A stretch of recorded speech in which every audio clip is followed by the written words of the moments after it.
Hey guys, welcome back. Today I'm going to talk about some goals, 5 of them actually, that you should aim for in your 30s. The reason for this is I think your 30s is probably the most critical time in your financial lifespan, life cycle. You have very specific milestones to achieve if you want to set yourself up for the future. And especially if you want a future like me, retire by 45. Definitely going to need to look at this, but just overall your financial health and stress, or the absence of stress.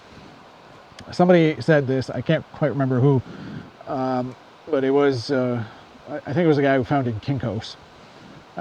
He said, in your 20s, explore everything, try everything. In your 30s, get good at something. In your 40s, make money from what you got good at. And in your 50s, try not to do too much.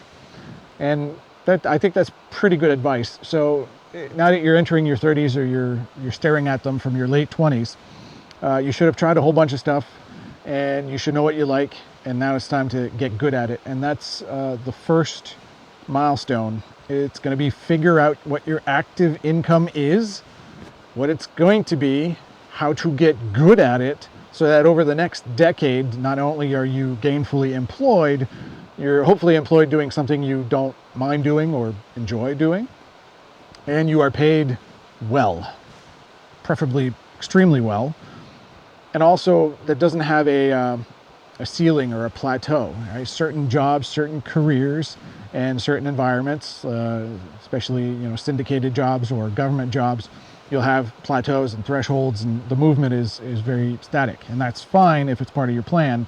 But if it isn't, you need to find places where you can grow, right? And how you're going to grow. You need to hammer that out, go in with a plan, and get that done. Number 2, very thematic on this channel, I find, is going to be your emergency fund. But in your 30s, you could actually call it your mortality fund. It's an interesting fact. So in your 30s, you're likely to have kids. You're likely to get a mortgage and take on a whole load of financial responsibility. Hopefully with a partner, probably with a partner. But should something happen to you, you're going to leave that partner holding all the bags, which is not really good. And, knock on wood, nothing happens, but it might, things come out of nowhere, accidents happen. So a lot of people say, oh, but I have insurance through work, or I have whatever, and they'd be okay. Yeah, they probably eventually will be. But here's the thing, when you die, the insurance company isn't showing up at your funeral when they're putting a casket into the ground to give your spouse a check. It takes time. A whole bunch of stuff has to be filed. Bank accounts get frozen. You have to wait a whole cycle, or whole tax cycle, to file, that person's taxes for the last year that they were alive, before you can, close the estate and close the accounts and finish everything. So during that year, it's nice if there was some savings to make sure that it's not just all, either frozen or hanging on a supposed insurance check. And second thing about insurance checks is if you're insured through your company, there's a high probability you didn't do a physical examination, and there's a good chance that the insurance you think you have will be much, much less. There's a good chance the insurance adjuster will show up and be like, your spouse didn't declare that they had oral surgery when they were 14, and we think that was an underlying factor that might have caused something, and so, we're going to give you $20,000 instead of the $250,000. Take it now, or we go to court and it takes 7-8 years before you have any money. So again, not a situation you want to leave somebody in.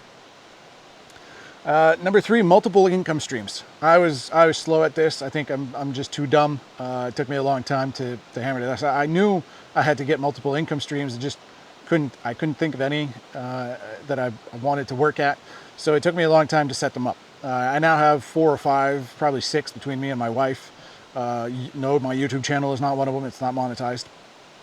But I do have multiple income streams, money coming in every month from different sources. I implore you to look at avenues to do the same thing. There's a chance, if you lose your job for whatever reason, it takes you a few months to get another one. It's nice to have some form of income still coming in. or it's nice when you get a financial challenge in your life to not be affected by it. Maybe you go into your emergency fund, take out a few $1,000s, but then in the same month, without changing your lifestyle, you might be able to just pay it back. Next one here is money never sleeps. Okay, it's start investing. Start figuring out what you want to invest in whether that's stocks, commodities, real estate, start a business. It doesn't matter, but you're going to have to start investing and become financially literate. I actually wrote a book on financial stuff, so if you want to become literate by being literate, buy my book. Anyway, there's a saying in the book, Wealthiest Man in Babylon, I believe was the title. They say, make money your slave. And then after that, it's don't eat the children of your slaves. Basically, money will multiply as it works. And I don't like using the word slave necessarily, but that's how it was written in the book. So as money multiplies, its children, the money that you earn with it, if you start spending it on fancy watches, new accessories of whatever type, then you're effectively stunting your own farm. So you want to let the children also have children, right? Let the money grow, let it multiply, and make that part of your strategy. And then number 5, also quite thematic on the channel, get rid of your consumer debt. Manage your credit card load very carefully and make sure you're not carrying balances forward. A lot of people think that if they carry a balance forward, it helps their credit score somehow because they have revolving credit. It's not true. Having a credit card that you put something on every month and pay it off will help your credit score further than having a credit card, putting something on and carrying a balance forward. I assure you, don't carry a balance forward. It does not help your credit score.